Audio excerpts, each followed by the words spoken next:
Welcome to episode number 89. Alexander McGillney was a horrible Vancouver Canuck. Episode of the show on Shaw TV. My name is Andrew Roberts, and I am your party host for this evening, filling in for the MIA Matt Carter. I promise this will be a pun-free episode of the show. Not gonna pun up that can of worms. And speaking of worms, you need worms to catch fish. And even though this episode has nothing to do with fishing, we have Louis Beck talking to Peter Sinclair and Greg Welgan about a Loaves and Fishes fundraiser. And as we know, there are plenty of fish.com in the sea.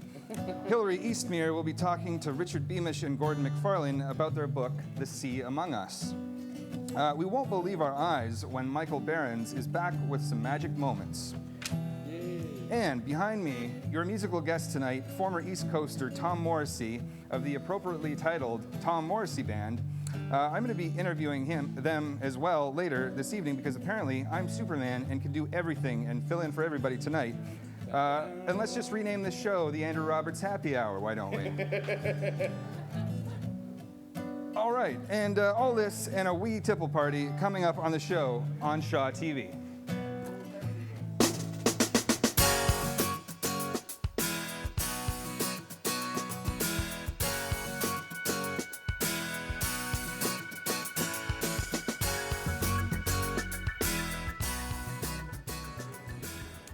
So I'm joined today by Dick Beamish and Sandy McFarlane to talk about their new book, The Sea Among Us.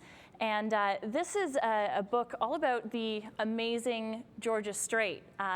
You guys are both scientists, and this has been a labor of love for you for about, you said, 8 to 10 years to put together this book. Well, it took us probably 8 to 10 years, and that it wasn't continuous time. We obviously had another job, and we sort of did this along with the other chapter authors as long as we could find some time. And Sandy, you as scientists, you recognized how incredible the Georgia Strait is, and you wanted to be able to share that with other people, who live around the Georgia Strait, because you said, about 75% of BC's population lives in the Georgia Strait, but maybe doesn't recognize how incredible it is. Yeah, we for a long time, both Dick and I work fish scientists, and we knew that just looking at the fish and studying fish wasn't telling the whole story, that there's a lot of interconnections with other part of the ecosystem and then interconnections with global warming and decadal scale climate change.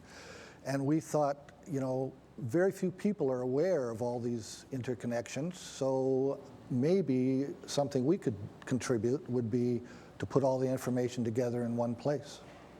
And so, like you said, you have contributions from many different authors, scientists who've helped you create this compendium of knowledge all about the Georgia Strait.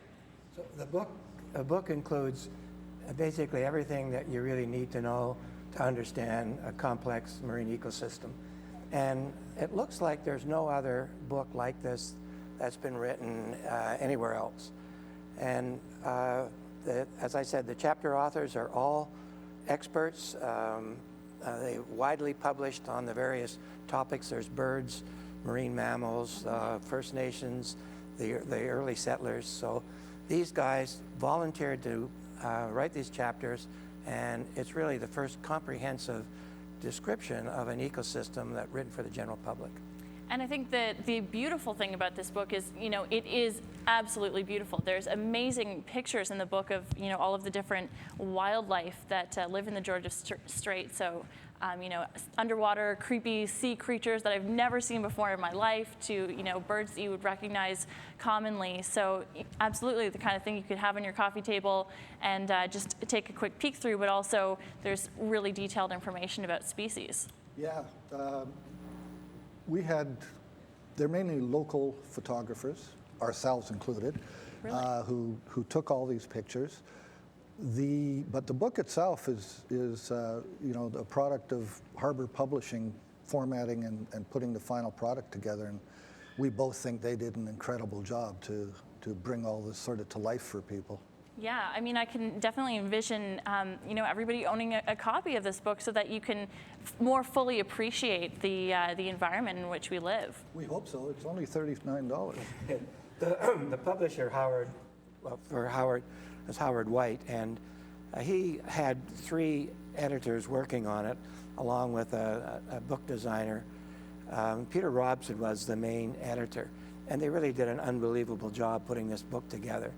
And you were saying, if you're on a BC ferry, you can actually buy it on a BC ferry, and then you can, admire the strait around you and maybe appreciate it a little bit more. And the royalties from the book are going to the Pacific Salmon Foundation, which is really cool, to help protect salmon stocks. The Salmon Foundation helped us keep the price down and include more color. And really, since we really didn't, the amount of money that we would get for royalties, it's better just to give it to the Salmon Foundation. Yeah, and as scientists, you obviously know how important it is to give back, and how fragile the ecosystem is at the Strait of Georgia. Yeah, that's true, but it's also amazing, and we hope people see after they read the book that it is a fragile system to a certain extent, but it's also a very resilient system. And we have been, around here for quite some time. The First Nations have been around for thousands of years. Things have been going on there, and things are increasing. As you said, 75% of the people in BC live near the strait, and that's expected to probably double in the next 30 or 40 years. So there's going to be more pressure brought to bear on the strait, and we think that people should be aware of how the system works so they can hopefully help to protect it. Amazing. Well, thank you so much for putting this book together and for joining me in the studio today. Excellent work, and hope people get a chance to read it. And they can check it out online at The Sea Among Us. Thank you so much for being here, gentlemen. Thank you. Thank you. Next up, over to Lewis. Thank you very much, Hillary. It sounds like an exciting book. Must try and get a copy. Okay. So I'm here tonight with 2 very kind and worthy gentlemen, Peter Sinclair, who's the Executive Director of Loaves and Fishes, and Greg Welgan, who's the General Manager of the Real Canadian Food Store, a subsidiary of Loblaws. Have I got that correct? Correct. So good, gentlemen. It's awful good of you to join us on the show. Thanks for having us. So, Peter, I'd like to ask you about the work you do with Loaves and Fishes. Who would be a typical client, say, if you use Loaves and Fishes? Who would come to your... I get asked that question a lot, and there really isn't a typical client. We've got people who have jobs, we've got people who are unemployed, we've got young children, we've got seniors. Our clientele really come from every part of Nanaimo and from pretty well every situation you can imagine. So there isn't a typical client. I understand there's a great need that Loaves and Fishes addresses. Can you talk a bit about how it tries to meet that need? Yeah, so in the last year, 1 in 13 people in Nanaimo have needed help from Loaves and Fishes, and we've been there to help them. It works out to almost 8,000 people needing food assistance at some point in the year. In a typical month, we'll serve over 3,000 people, making close to 6,000 visits. So there is a considerable need. Wow, that's amazing. Well, Greg, I'd like to ask you a bit about it's called the Fight Against Hunger Spring Drive that Loblaws is putting on right now. Could you talk a little bit about that? Absolutely. So we're running this program from March 20th to April 9th, and we're encouraging individuals to come into our Nanaimo location and drop off non-perishable items to help our local food bank, and they can also make a cash donation at our front end lanes. I understand that Loblaws has really done some amazing, noteworthy work in addressing the issue of hunger. And could you talk a bit about give me some numbers, Absolutely. So our goal this year is to match what we did last year, and that is to raise $1 million in cash donations. And we're also looking at raising 500,000 tons worth of food donations. And since 2009, the company nationwide has raised $9.6 million in cash donations and over 1 million tons in food donations for local food banks across Canada. That's that's noteworthy. I think it speaks to the growing sense of compassion that people actually go to so far as to say globally are starting to feel for each other. This kind of thing is a manifestation of that to me, and particularly the work of Loaves and Fishes. You've been doing a lot of work over the last since '96, I understand. Yeah. Now, there's who donates to Loaves and Fishes? Peter, can you talk about your donors, your sponsors? Yeah, over 95% of our donors are people and businesses right here in Nanaimo. We do get some money from outside of Nanaimo, but we do rely upon the people in Nanaimo to make sure we've got food for everyone. So, now, Greg, you've got some food items in front of you. These are typical items. I understand that you want people to donate. This is an example of what we'd like to see in our stores, and we want to see pasta, pasta sauce, canned beans and fish, canned fruits and vegetables, and lots of protein like peanut butter. Really great items, healthy items. Yeah. Big focus on health. These are the items that we want to see. We found by focusing on these items, we get healthy items and items that people actually want. So this is a great example of what we're looking for. Absolutely. How is the drive going so far, if I may ask? Good, good. I mean, we certainly need the support now. Donations are down, but the bins are getting filled up at Superstore, and we appreciate that. You have sponsors elsewhere or people that other sites where people could donate across the town, I believe. Yeah, I mean, we have donation bins in pretty well every grocery store in Nanaimo. People are also welcome to stop by our new warehouse at 210 Fry Street anytime, Monday through Friday, 9 a.m. to 3 p.m. Come see the new warehouse, see the work we're doing, and drop some food off. Yeah, well, that's awesome. So, is there any other thoughts you'd like to share about this? How would people if they wanted to get hold of you, how would they do that? Probably the easiest thing to do is just come to our website, which is nanaimo.loavesandfishes.org. You can learn more about us as an organization. You can learn how you can donate. You can donate online if you'd like. There's links for that. So definitely check out our website, nanaimo.loavesandfishes.org. Thank you so much. Well, thank you, Peter, and thank you, Greg, for coming on. Congratulations on the work you're doing. Thank you. Keep it up. Thank you. Thank you for having us. Now I'm going to throw it over to Andrew and Tom Morrissey. All right, thanks, Lewis. I'm here with Tom Morrissey of the Tom Morrissey Band. Now, you're sometimes a duo, trio, or even a four-o, but tonight you're flying solo. And flying solo tonight, yeah. Awesome. When did the band get together? We first formed a band, I guess, in around 2003, 2004. There was a bunch of musicians in my old recording studio, and I snagged a bass player from them, and another band came in, and he was a great drummer. He liked the groove like I did, and sat in the pocket, so we started playing, and been doing it ever since. That's great. Do you have any musical influences?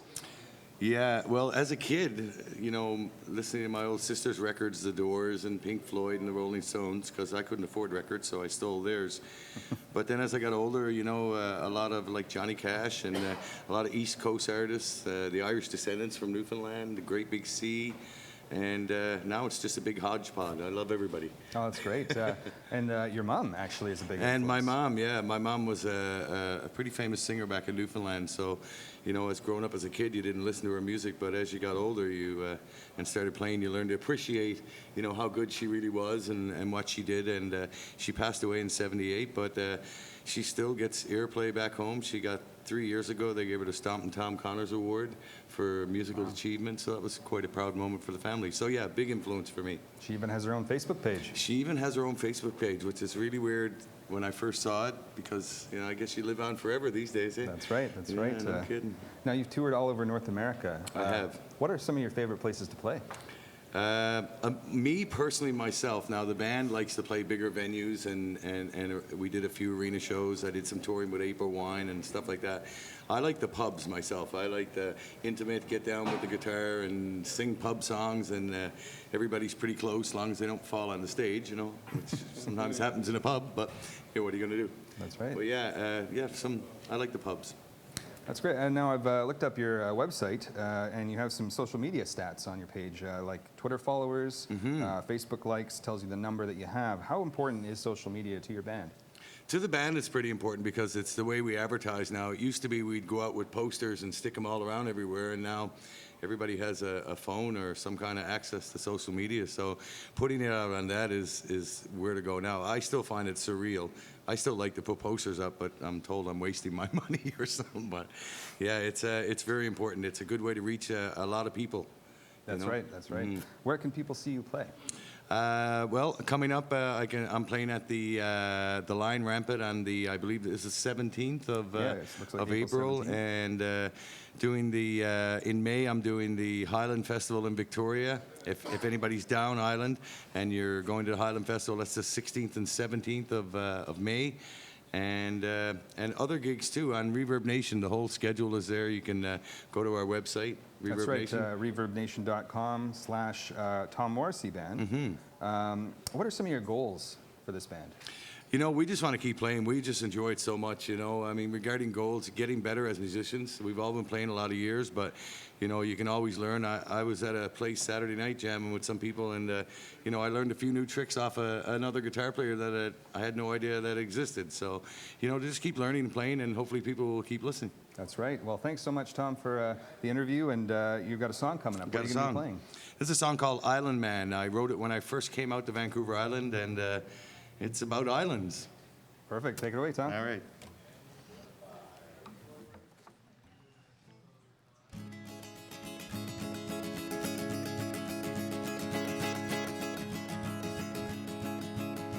On the ocean, the waves can be 2 feet high, but they can be as tall as a 12-story building, rendering the occupants in this tiny fishing boat helpless on the deep blue sea.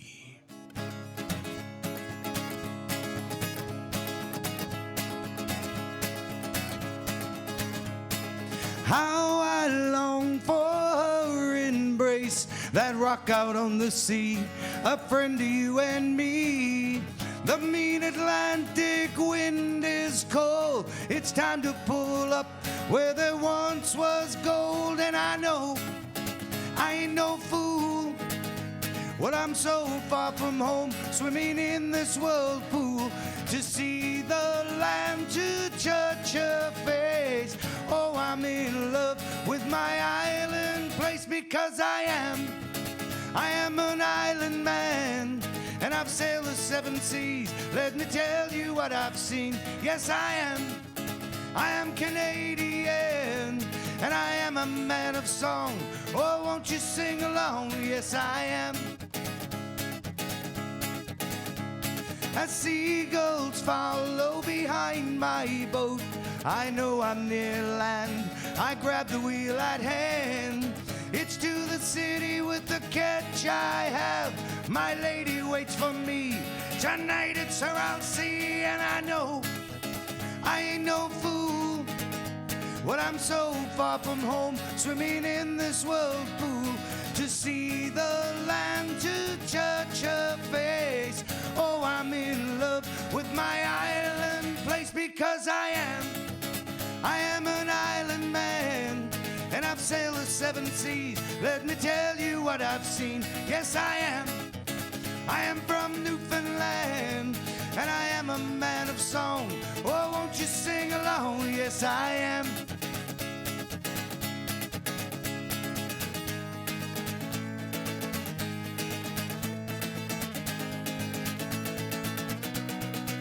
Because I am an island man, and I've sailed the 7 seas. Let me tell you what I've seen. Yes, I am Vancouver Island bound, and I am a man of song. Oh, won't you sing along? Because I am an island man, and I've sailed the 7 seas. Let me tell you what I've seen. Yes, I am Canadian. Yeah, I am a man of song. Oh, won't you sing along? Yes, I am.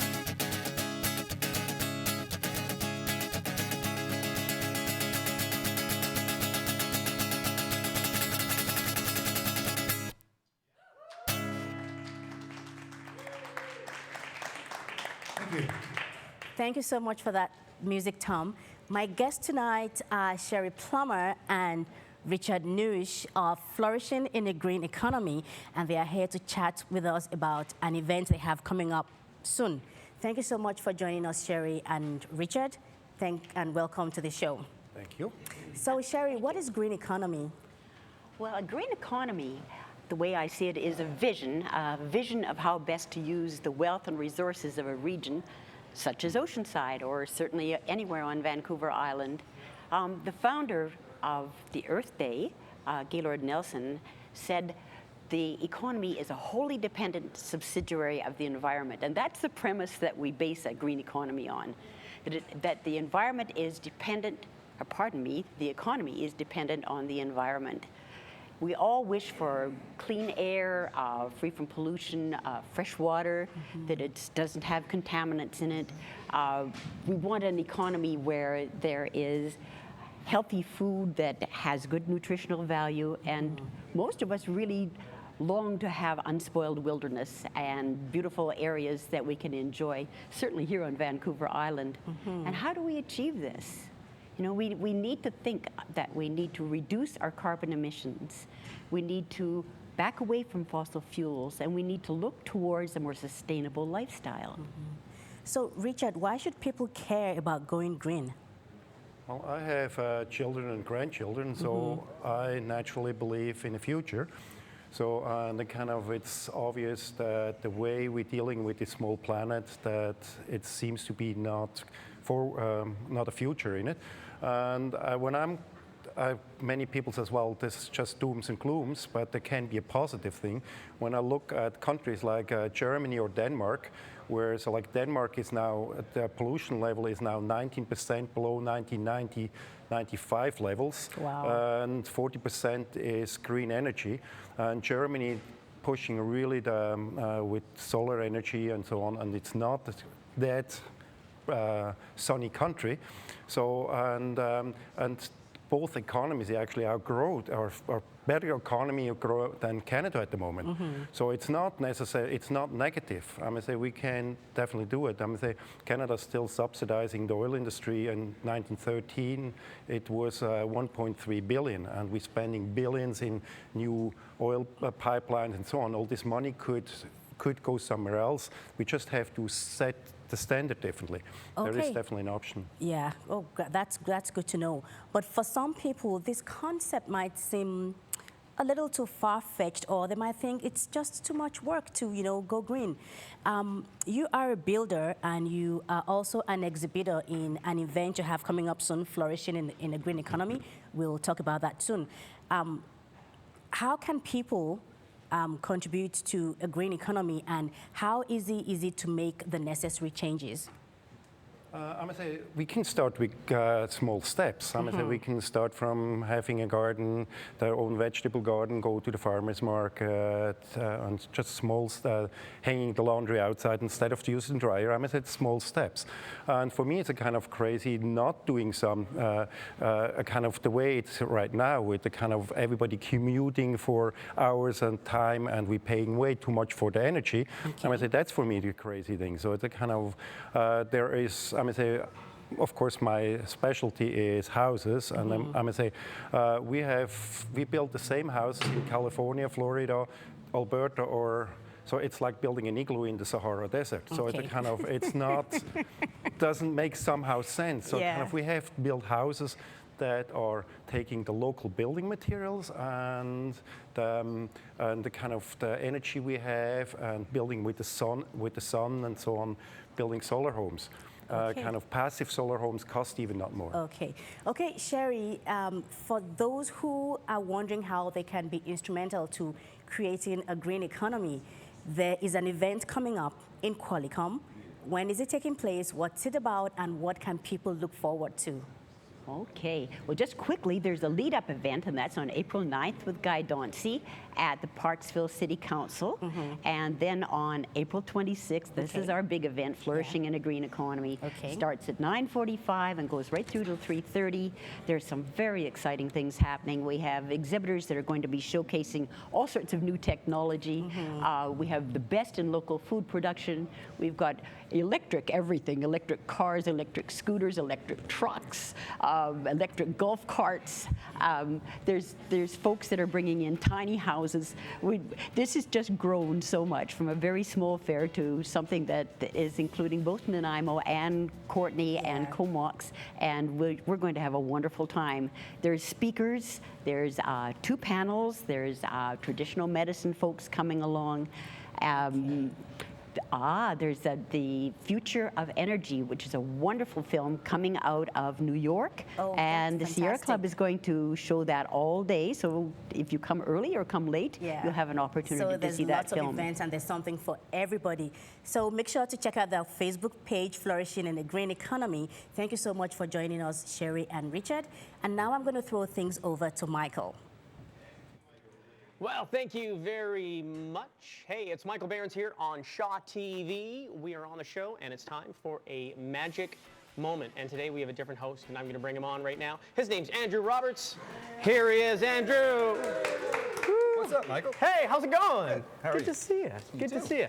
Hey, so, you know, I got to tell you, I do a lot of smaller magic like this, and I do a lot of bigger magic. I even do a bunch of escapes. I get chained up and thrown into rivers and kind of weird stuff like that. Now, I can't really do that on the show. We don't have enough time, but we can do a little demonstration with a couple things. I have a couple things here. Here's a chain. Take the chain and check it out. Make sure it's solid.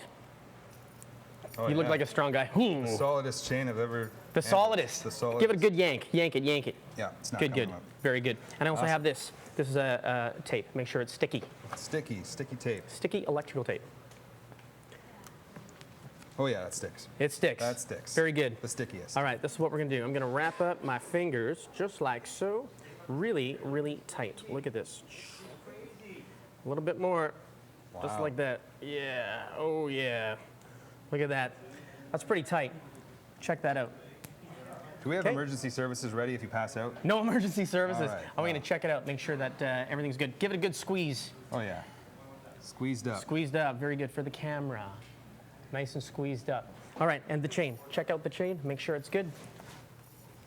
Still solid. Happy with that? Yeah. Good. Now this is cool because I'm going to take this chain just like so. I'm going to wrap it around my fingers. I want you to look at that. It's on the outside. Very, very good. All right, now Andrew, watch this. All you have to do is give it a bit of a shake, just like so. And if you take a good look, you would almost swear that the chain is now linked I'm onto my amazed. fingers. I'm speechless. Pretty cool, pretty cool. Look at that. Now, check out my fingers. Give them a squeeze. Make sure that the tape is on there really good. Check out the chain. Give it a good yank. Good one. It's still solid. Still solid. Now, this is just a figment of your imagination because we can just take it off like so. I know. But it's just a figment. Just 1, 2. Let's see if we can do this. 1, 2, and 3. There we go. Get it right back on. Just like so. A little bit of a figment of your imagination. It's on there really, really solid. Really, really solid. You impressed, Andrew? Yes, that's amazing. Wow. Can you pick the right lottery numbers for me? Man, if I could do that, I wouldn't be working right now. Oh, okay. All right. Well, I tried. So here we go, one last time. Just give it a little, one last view like this. Just give it a little squeeze and take it off just like so. Andrew, check out the chain, check out the chain. And we're gonna find the end of the tape here, which is here somewhere. Witchcraft. There it is. Voodoo, I say. Wow, my fingers are turning purple. There we go, we'll take that off just like so. And Andrew, my friend, today you get a souvenir. That's for you. Oh, right on. All right. Can't wait. Give me the chain back.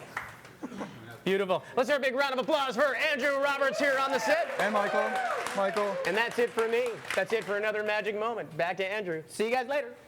MichaelIllusionist.com. You can find out more about him there. That was amazing. Yeah, I can't believe it. You got to teach me how to do that. Well, what's next? Let's see. Achoo! Oh, I think I'm allergic to our cameraman or something, like maybe this script, I don't know. I'd like to find out what keeps making me sneeze around here. Oh, hey, Bisola Alabi, I don't know if I said that right.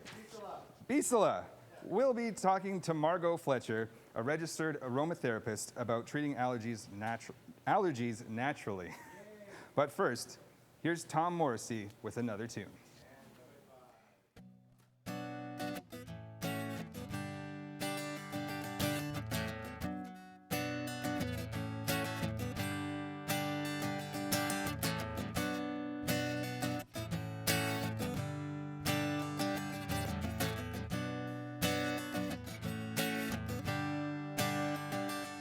Well, there's a party down below, held by a friend I've known. Got all kinds of things to pick you up and take you down. But don't you be rude, and don't you be crude, or he will bury you like Al Capone. Come on down, down to the other side. Come on down, down, you can see what goes down, down on the other side. Come on down, it will set you free. There's a reverend who talks on TV, says he will save your soul for a price. But you know, in the way he walks and the words that he talks, that he doesn't give a damn about your life. So come on down, down to the other side. Come on down, down, you will see what goes down, down on the other side. Come on down, it will set you free. Set you free. Oh.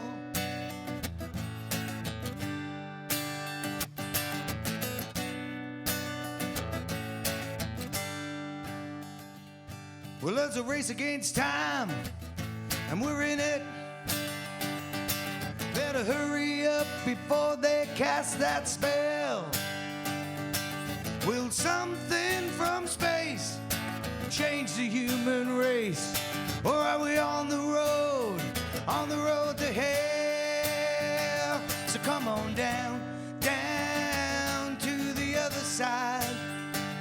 Come on down, down, you will see what goes down, down on the other side. Come on down, it will set you free. It'll set you free. Come on down, down to the other side. Come on down, down, you will see what goes down, down on the other side. Come on down, it will set you free.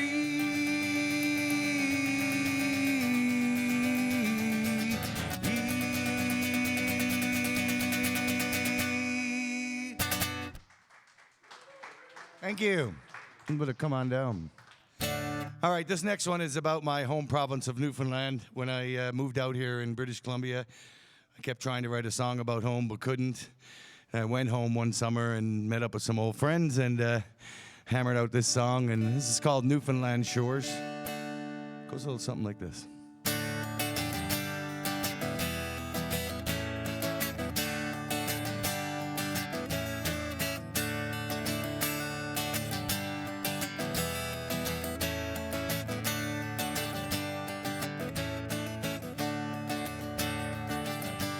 Oh, Newfoundland, what a place to be, with rolling hills that stretch to the sea. In the middle of the Atlantic she stands tall and proud, with a spirit that reaches right up to the crowd. Now I long to go back to that island in the sea, my Newfoundland home.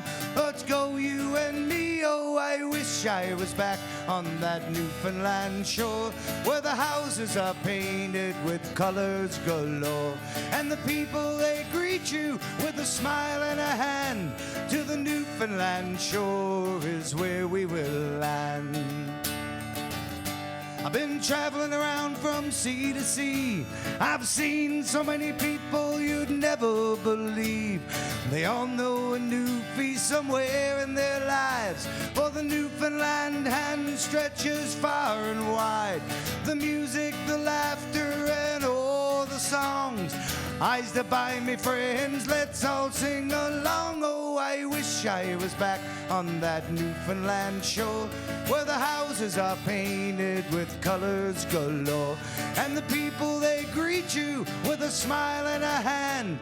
To the Newfoundland shore is where we will land. Atlantic winds are calling me, they're calling my name. We'll sail into St. John's Harbor, never leaving again.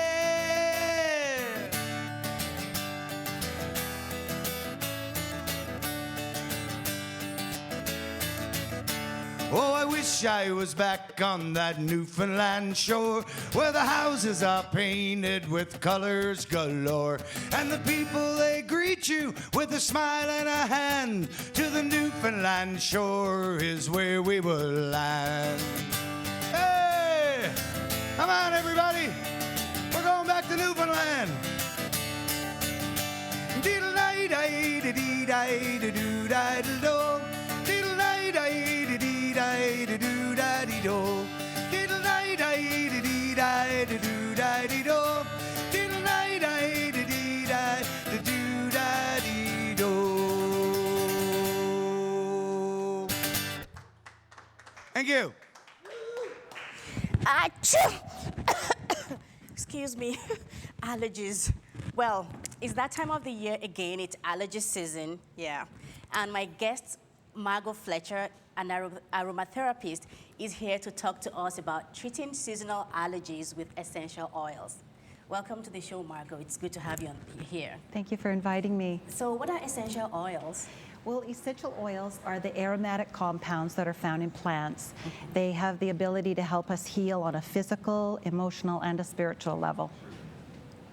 Okay, so is there any advantage to using essential oils to treat allergies over prescription medication or over-the-counter medication? Well, essential oils have a very small molecular structure, and they're easily assimilated into the human body, and they work very, very quickly. So if they would be your first go-to, they would help with calming the symptoms. And then you may find that using them over time, they boost the immune system and they calm the central nervous system. So you may not need the over-the-counter medicine as much if you start to use the essential oils first. Okay, so I suffer from seasonal allergies, and it's not fun at all, and so do a lot of other people. What essential oils can I use to treat what allergies? Well, of course, there's skin allergies, and there's essential oils for that. And then there are the hay fever sort of symptoms. So there are some beautiful essential oils that have antihistamine properties, and they would be, my favorite is blue tansy and litsi kubiba.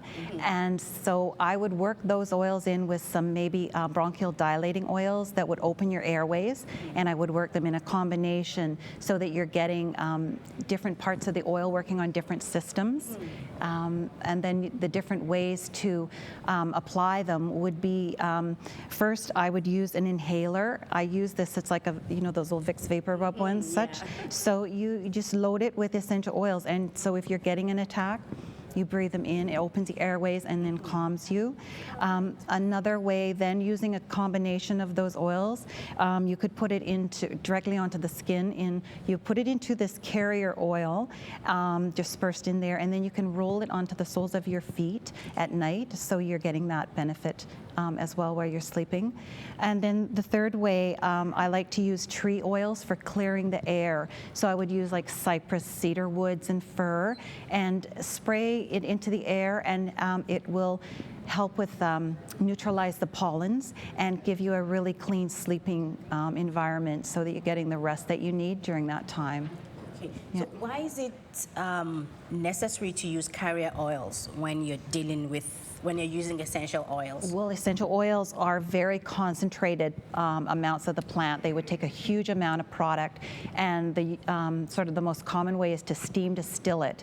And then the essential oil doesn't combine with water. It sits on the top. They collect it off. So you've got an enormous amount and a very concentrated amount of the plant. And so you need to, it's fat soluble and not water soluble. So you mix it in an oil and then it's absorbed into the skin. It takes about 20 minutes for the oil to absorb down into the bloodstream. And so it's a little bit slower than if you inhale it. So direct inhalation is going to give you that essential oil directly to tell your body to activate and calm down, like a response from the body quickly when you inhale it. So what about an essential oil like lavender? Is it useful for treating seasonal allergies? Yes, it's very useful for allergies. It helps to calm the central nervous system. It's good on the skin if you had hives. So it's also called synergistic, and it helps other oils work better. So any other oil that it works with, it's a very nice oil. It helps people sleep. So back to that rest bit as well. Yeah, it's a nice oil. When you and I were chatting, you had a word of caution about ingesting essential oils that I think people need to hear from you. Well, the health regulations in Canada are very clear about the ingesting of essential oils. A registered aromatherapist in this country would never recommend anybody ingest the oils. It would never be part of our protocol. Yeah, it's just not necessary. If you're using the essential oils in other ways, it really wouldn't be a necessary thing. Okay. Thank you so much for coming on the show, Margot. This has been very informative for me. If you have any questions about how to use essential oils to treat allergies, you can get in touch with Margot. And now I'm going to throw things over to Hillary. All right, I'm joined today by Holly from the Crimson Coast Dance Society, and you guys are the organizers of a pretty fun party in Nanaimo. It's the Wee Tipple Party 12th Annual Nanaimo Whiskey Festival. Yes, it is. We've enjoyed this festival for years and learned so much in the planning of it. It's a fantastic festival, and there's so much to know about Scotch. And this is a great chance to try different scotches and whiskeys and spirits, and at the same time raise some money for an amazing cause. Yes, Crimson Coast Dance Society produces professional dance events in the community, as well as events for people to participate in themselves if they're not a dancer, just enjoy dance. Okay, so this event's coming up on the 17th, and it's hosted at the Grand Hotel. So tell me a little bit about what guests will get to experience. Well, we have incredible food, for starters. Chef Ian Trevere is creating an amazing array of hors d'oeuvres. He's soaking brie right now in the Macallan Gold, which is an incredible whiskey. It's one of the finest, and it's been soaking for over a week now, and it'll soak until April 17th. So guests can experiment with various recipes that he's bringing together to pair with our product. Okay, and I can smell some of the product right now. We've got some beautiful scotches in front of us. Tell me about what you brought today. Well, I brought a sample of what's going to be at the festival. There'll be over 100 items for people to try and sample through including scotches and some wines and craft brews from the community, as well as some spirits. And really, it's a tasting, so an opportunity to just have a sample and get a sense of the profile of various whiskeys and scotches.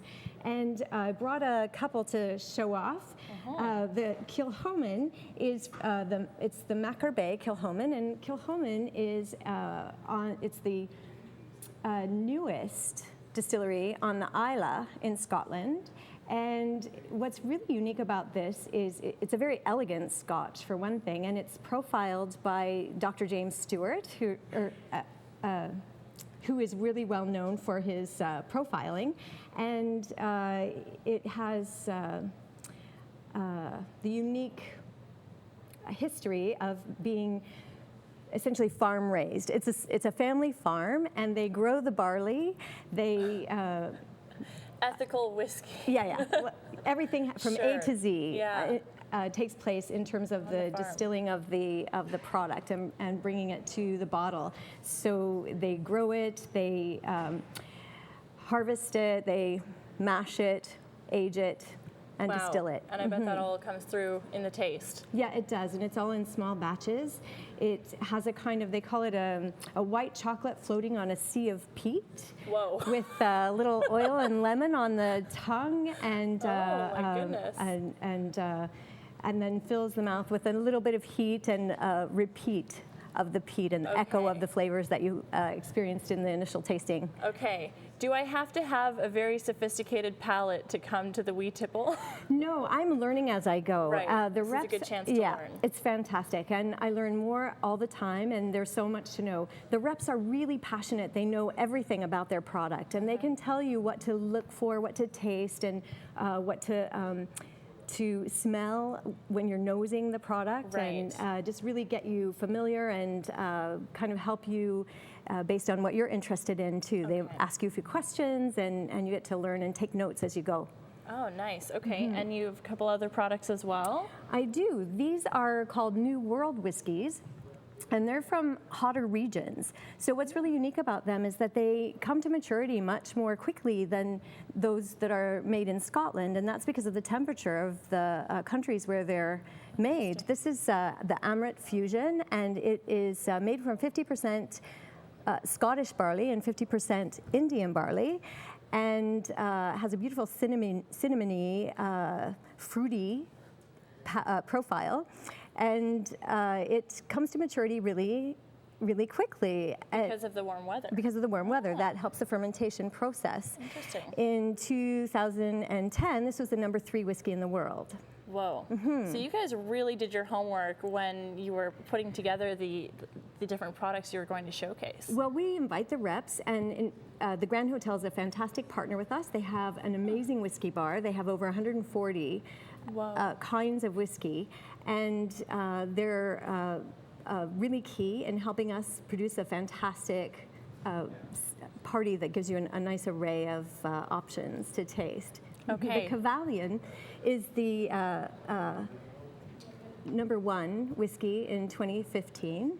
It was rated #1 by Jim Murray, who is the Bible writer of Scotch. Okay. And it's a really fantastic Scotch as well.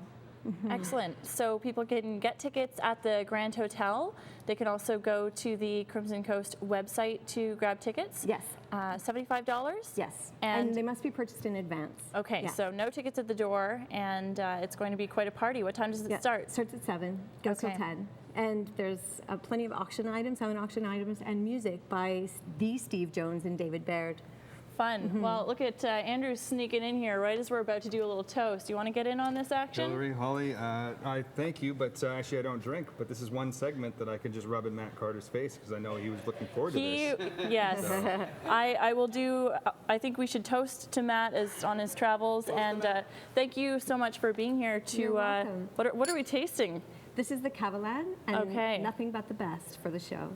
Nothing but the best. Thank you very much. I'm going to sniff it first. Warm it a little bit.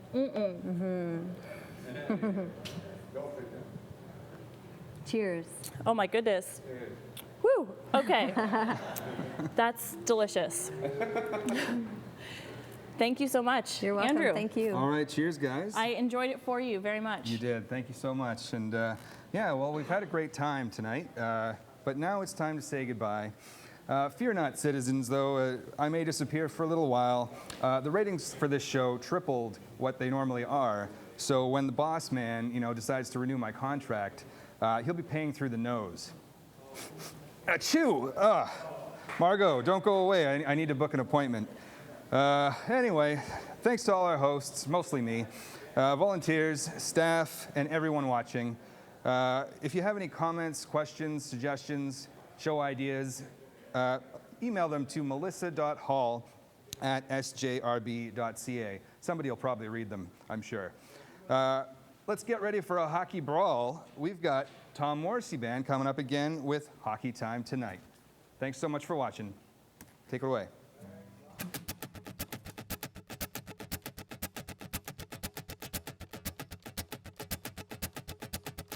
Hey, all right, it's hockey time tonight. Let's hit the ice to play our favorite game. And hey, oh, yeah, the fans, they sure know.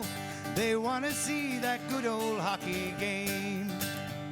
In backyard rinks, the game is played for everyone to hear. And everyone's a hero for a day. Then Saturday night, your favorite team is on the TV. You turn up the volume, watch them play. Hey, hey, all right, it's hockey time tonight.